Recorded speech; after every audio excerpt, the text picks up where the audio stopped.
So this is a neat setup, and there's a couple of these in this area. So this is a seemingly abandoned track right here, and it's definitely out of service, clearly. This is the UP Chicago Heights industrial lead. And here we have a crossing signal.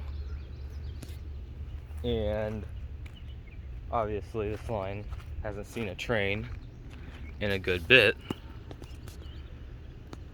But as you will see in a second, this signal still activates quite a few times a day.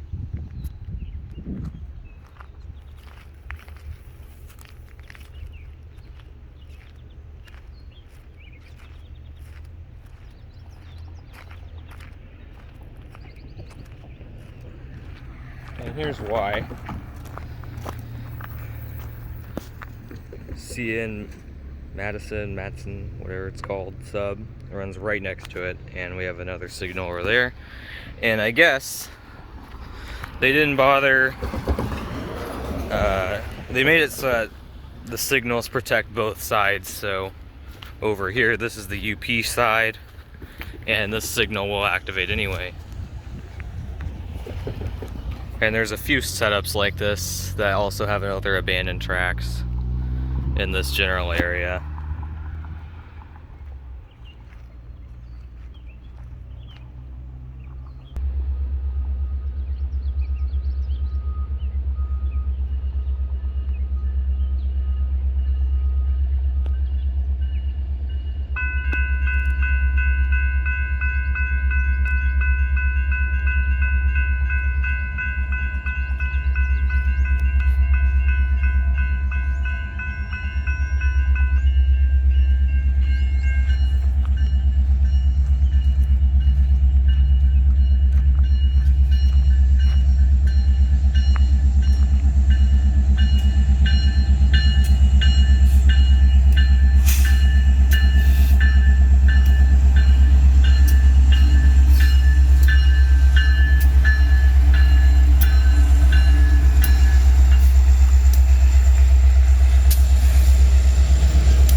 So yeah, basically you can see in this kind of setup, you can still have an abandoned track, but the signals for it activate. There's a better example of it over in Hartsdale, Indiana, on this same track, except this track here is owned by NS on that part rather than Union Pacific for whatever reason.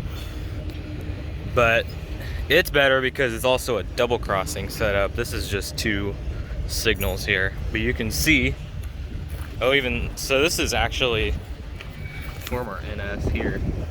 You can see there. So yeah, that's pretty cool.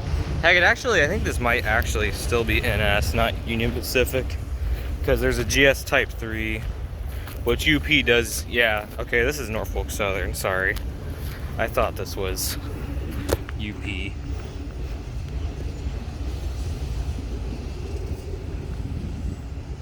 So the line, this track like splits apart, and it's abandoned on both ends, but or at least out of service. But on the other side where that double crossing is in Indiana, that's the Hartsdale industrial track. I don't know if that's what it's called on this part or not, because right now this is Chicago Heights. This is Cottage Grove Avenue. But yeah, like obviously there hasn't been a train here in a long time, but it's still kind of cool because NS still has to maintain this signal, and CN maintains only one signal here on their side. Which is kind of funny because NS obviously has nothing to do with this anymore, but they still get to maintain it anyway. And obviously whatever mechanical bell or whatever bell was there not long ago has been replaced by a GS Type 3. It's the same thing over in Hartsdale. That crossing, I believe, had a safe trans mechanical bell, And there's now a GS Type 3, but there hasn't been a train there in a long time. And it still activates for CN's trains. Here's the end of this guy.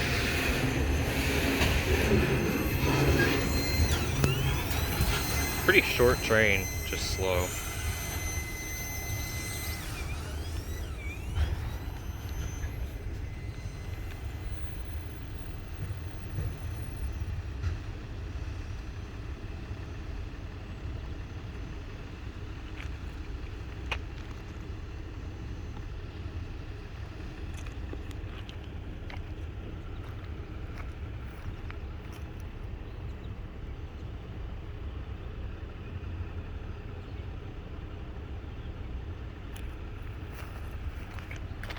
Taking a bit to deactivate.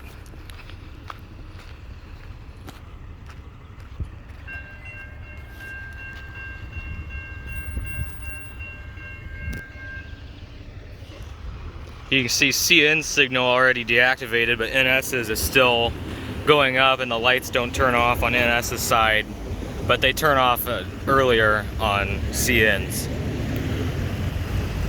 So that's pretty interesting. It's like this at a lot of double crossings and joint installs. It's just because they use separate relay cases, but I never really made a video about it. So, and this one's kind of unique since one of the tracks is abandoned, but or out of service, but they still have to maintain the signal that protects it. Also kind of interesting, Siemens e-bell has to ring again when the gates rise, but NS's doesn't. Makes for a neat bell combo. So yeah. There's that guy blowing his horn. This is a quiet zone here. Weirdly enough, that M-2 has a K3LA.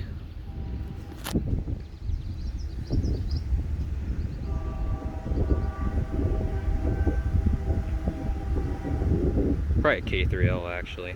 But yeah, so this is Cottage Grove Avenue in Chicago Heights, Illinois with that CN train passing. Thanks for watching. Over and out.